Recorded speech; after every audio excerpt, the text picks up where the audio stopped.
တာဝိထိပြည်ကြီးကိုအုပ်ချုပ်တဲ့ကောသလမင်းကြီးရဲ့လက်ထက်မှာတန်နတ်တီလိုအမည်ရတဲ့အလွန်ရဲစွမ်းသတ္တိရှိပြီးအရေးချင်းပြေးဝတဲ့စစ်သေးနာပရိချုပ်ကြီးတဦးရှိပါတယ်။တခါကအတိုင်းပြည်ရဲ့နေဆက်မှာတဘုံတွေထကြွတောင်းကျမ်းတဲ့အတွက်ကောသလမင်းကြီးကတန်နတ်တီအမတ်ကြီးကိုဆေလွတ်ပြီးနှိမ်နင်းစေပါတယ်။တန်နတ်တီအမတ်ကြီးဟာတဘုံတွေကိုအောင်မြင်စွာနှိမ်နင်းနိုင်ခဲ့ပြီးတိုင်းပြည်ကိုငြိမ်းချမ်းစေခဲ့ပါတယ်။အဲ့ဒီကိစ္စအတွက်ကောသလမင်းကြီးဟာအလွန်ဝမ်းသာအားရဖြစ်ပြီးတန်နတ်တီအမတ်ကြီးကိုမင်းကျင့်တရားနဲ့အညီ9 ရက်တိတိတိုင်းပြည်ကိုအုပ်ချုပ်ခွင့်မင်းစည်းစိမ်ကိုပေးအပ်ချီးမြှင့်လိုက်ပါတယ်။ဒါအပြင်အလွန်ချောမောလှပပြီးကခုံတီးဆိုရမှာပြိုင်ဆန်ရှားတဲ့ကကြီးတဲ့မာလီတဦးကိုပါလက်ဆောင်အဖြစ်ပေးအပ်ခဲ့ပါတယ်။တန်နတ်တီအမတ်ကြီးဟာမင်းစည်းစိမ်ကိုရရှိတဲ့နေ့ကစပြီးလှပလွန်းတဲ့ကကြီးတဲ့မာလီရဲ့အလှပမှာအလွန်အမင်းသားရာရင်မှုသွားပါတော့တယ်။နေမနာညမန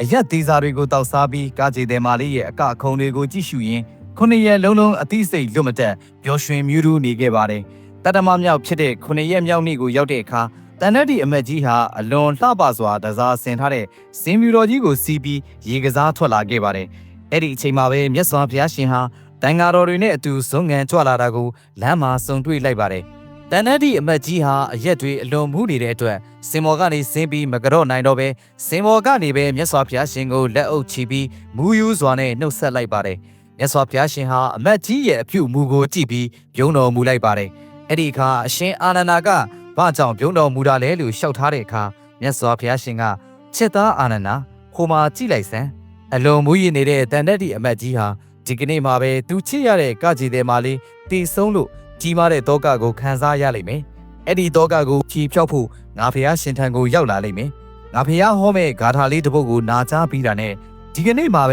ယဟန္တာဖြစ်ပြီးပြိဋိဘံစံဝင်လိမ့်မယ်လို့အံ့ဩဖွယ်ရာကြိုတင်ဟောကိန်းထုတ်တော်မူလိုက်ပါတယ်။ဒီစကားကိုကြားတဲ့အခါမိစ္ဆာဒိဋ္ဌိဒိဋ္ဌိတွေကဂေါတမယဟန်ဟာမဖြစ်နိုင်တာတွေပြောနေတယ်။အရက်မူးနေတဲ့သူကဒီနေ့ပဲယဟန္တာဖြစ်ပြီးပြိဋိဘံပြုမယ်တဲ့အကယ်၍မဖြစ်ခဲ့ရင်ဂေါတမယဟန်ကိုငါတို့လှောင်ပြောင်ကြမယ်ဆိုပြီးစောင့်ကြည့်နေကြပါတယ်။တဏ္ဍတိအမတ်ကြီးဟာရေကစားပြီးတဲ့အခါရေချိုးစိတ်ကမန်းနဲ့ကြီးထဲမှာဝင်ရောက်လာနေပါတယ်။အဲ့ဒီအချိန်မှာကကြေတဲ့မာလေးဟာအမတ်ကြီးစိတ်ကြည်နဲ့အောင်ဆိုပြီးအစွမ်းကုန်ကခုံဖျော်ပြပါတော့တယ်။ဒါပေမဲ့အဲ့ဒီကကြေတဲ့မာလေးဟာအမတ်ကြီးရဲ့မျက်နှာသာပေးမှုကိုရယူခြင်းတဲ့အတွက်သူမရဲ့ခန္ဓာကိုယ်သေးတွေလှပနေစေဖို့9 ရက်လုံးထမင်းမစားဘဲအစားအသောက်ကိုလုံးဝဖျက်ထားခဲ့တာဖြစ်ပါတယ်။အစာရည်စာပြက်လက်နေတဲ့ဒဏ်ရည်ပြင်းထန်စွာကခုံရတဲ့ဒဏ်ရည်ကြောင့်ရုတ်တရက်ဆိုသလိုကကြည်တဲ့မာလေးရဲ့နှလုံးသွေးကြောတွေပြတ်တောက်သွားပြီးမျက်စိရှေ့မှာတွင်လဲကျကချက်ချင်းသေဆုံးသွားပါတော့တယ်။ဒီမြင်ကွင်းကိုမြင်လိုက်ရတဲ့တန်တတိအမတ်ကြီးရဲ့စိတ်အစဉ်ဟာ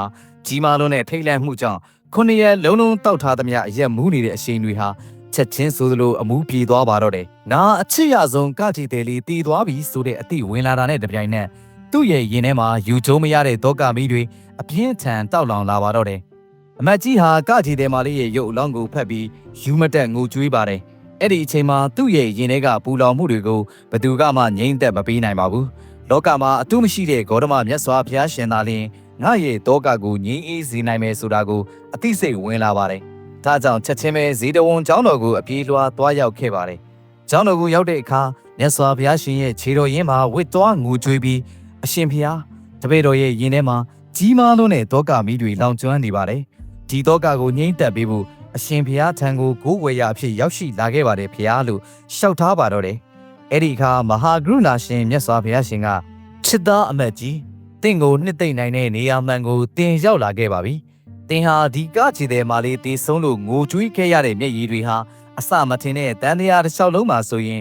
သမုဒ္ဒရာ၄စင်းကရည်တွေထက်တောင်ပုံမူများပြားခဲ့ပါပြီတကားလို့တန်တရားရဲ့အထိတ်တလန့်ဖြစ်ပွဲသဘောတရားကိုဟောပြတော်မူပါတယ်။ဆက်လက်ပြီးမြတ်စွာဘုရားရှင်ကအမတ်ကြီးကိုအလွန်နက်နဲလာတဲ့ဝိပဿနာဂါထာတစ်ပုဒ်ကိုဟောကြားတော်မူပါတယ်။ချစ်သားအတိတ်ကာလကပြုလုပ်ခဲ့တဲ့ကိလေသာအညစ်အကြေးတွေကို၆တွေ့အောင်ပြုလုပ်လိုက်ပါအနာဂတ်ကာလအတွက်လည်းဘာကိုမှမမျှော်လင့်မဆွဲလန်းပါနဲ့ပစ္စုပန်ကာလမှာရှိနေတဲ့ခန္ဓာကိုယ်အပေါ်မှာလဲငါဟာလို့တွေ့တာမနေပါနဲ့အတိတ်အနာဂတ်ပစ္စုပန်ဆိုတဲ့ကာလ၃ပါးလုံးအပေါ်မှာဆွဲလန်းမှုဥပါဒံကင်းသွားပြီဆိုရင်သင်ဟာဘယ်တော့မှမပူလောင်ရတော့တဲ့ငြိမ်းချမ်းခြင်းနိဗ္ဗာန်ကိုရရှိလိမ့်မယ်လို့ဟောကြားတော်မူလိုက်ပါတယ်မြတ်စွာဘုရားရှင်ရဲ့တရားတော်ကိုနာကြားနေရင်းနဲ့ပဲတန်တတိအမတ်ကြီးရဲ့စိတ်အစဉ်ဟာချက်ချင်းကြည်လင်သွားပါတယ်။ရုပ်နာခန္ဓာတွေရဲ့ဖြစ်ပေါ်လာပြီးပျက်စီးသွားတဲ့အနိစ္စသဘောတရားကိုအတိုင်းသာထိုးထွင်းသိမြင်သွားပြီး တရားတော်ဆုံးမှာပဲကိလေသာအညစ်အကြေးအလုံးကင်းစင်ကအမြင့်မြတ်ဆုံးသောယဟန္တာမထေရမြတ်ကြီးအဖြစ်ကိုရောက်ရှိသွားခဲ့ပါတော့တယ်။ယဟန္တာဖြစ်ပြီးတာနဲ့တပြိုင်နက်မိမိရဲ့တက်တန်းကိုဉာဏ်နဲ့ဆင်ခြင်ကြည့်လိုက်တဲ့အခါမိမိရဲ့အသက်ရှင်ခွင့်တက်တန်းဟာဒီနေ့ပဲကုံဆုံးတော့မယ်ဆိုတာကိုသိမြင်တော်မူပါတယ်။ဒါကြောင့်မြတ်စွာဘုရားရှင်ကိုပြိဋိဘံပြုခွင့်တောင်းခံလိုက်ပါတယ်။မြတ်စွာဘုရားရှင်ကလည်းဒိဋ္ဌိတွေရဲ့အထင်မြင်သေးမှုကိုခြေဖြတ်ဖို့အတွက်ကောင်းကင်ယံကိုတက်ပြီးပြိဋိဘံပြုဖို့ခွင့်ပြုတော်မူပါတယ်။တန်တတိအမတ်ကြီးဟာကောင်းကင်ယံသို့ပြန်တက်ပြီးအတိတ်ဘဝကကုသိုလ်ကံတွေကိုဟောကြားက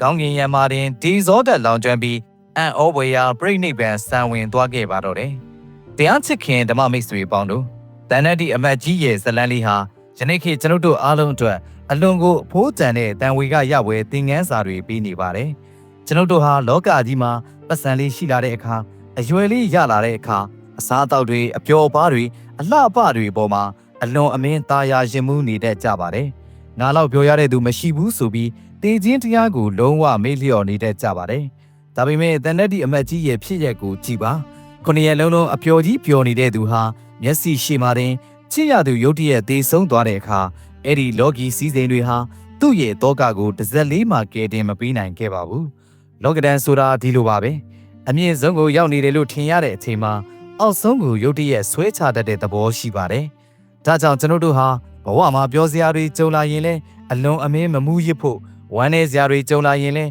အလွန်အမင်းမပူဆွေးဖို့အရေးကြီးပါတယ်။မြတ်စွာဘုရားရှင်ဟောကြားခဲ့တယ်လို့ပဲပြီးသွားတဲ့အတိတ်ကိုပြန်တွေးပြီးပူဆွေးမနေပါနဲ့။မရောက်လာသေးတဲ့အနာဂတ်အတွက်လည်းတောကမများပါနဲ့။ယခုလက်ရှိပြစ္ဆုတ်ပန်တဲ့မှာမိမိရဲ့ခန္ဓာကိုယ်နဲ့စိတ်အစဉ်မှာဖြစ်ပေါ်နေတဲ့သဘောတရားလေးတွေကိုပဲတတိနဲ့အတိမတ်ပြုပြီးနေထိုင်ခြင်းကသာလျှင်အကောင်းဆုံးသောဘဝနေနည်းပဲဖြစ်ပါတယ်။ဆွဲလန်းမှုဆိုတဲ့ဥပဒံကြိုးတွေကိုဖျက်တောက်နိုင်လေကျွန်တို့ရဲ့ရင်ထဲမှာပူလောင်မှုတွေကင်းဝေးပြီးပုံမူငြိမ်းချမ်းလာလေဖြစ်မှာအသေးချပါပဲ။ဒီကနေ့တင်ဆက်ပေးခဲ့တဲ့တန်တတိအမတ်ကြီးရဲ့တရားဇလန်းလေးကိုနားဆင်ပြီးတဲ့နောက်ဓမ္မမိတ်ဆွေတို့ရဲ့ရင်ထဲမှာလောကီအာယုန်တွေအပေါ်မှာတာယာရင်မှုနေတဲ့မေးလျော့ခြင်းတရားတွေကင်းစင်လွင့်ပြောက်ကြပါစေ။ရုတ်တရက်ကြုံတွေ့လာရမယ့်လောကဒဏ်တရားတွေကိုအတိညာနဲ့ကြံ့ကြံ့ခံရင်ဆိုင်ကြော်ဖြတ်နိုင်တဲ့ခွန်အားတွေရရှိကြပါစေ။ဒါနသီလဘာဝနာကုသိုလ်ကောင်းမှုများကိုနေ့စဉ်မပြတ်ကြိုးစားအားထုတ်ရင်းအတိတ်အနာဂတ်ပြစ္ဆုတ်ပံဆိုတဲ့ကာလသုံးပါးလုံးအပေါ်မှာဆွဲလန်းမှုတွေကင်းရှင်းကမအိုမနာမသေးရအမြိုက်နှိပံချမ်းသာမြတ်ကိုလွယ်ကူသောအကျင့်မြတ်ဖြင့်လျင်မြန်စွာမျက်မှောက်ပြုနိုင်ကြပါစေလို့ဆုတောင်းမေတ္တာပို့သအပ်ပါတယ်။အားလုံးပဲကိုယ်စိတ်နှပြဘေးရန်ကွာ၍ကျမ်းမာချမ်းသာကြပါစေခင်ဗျာ။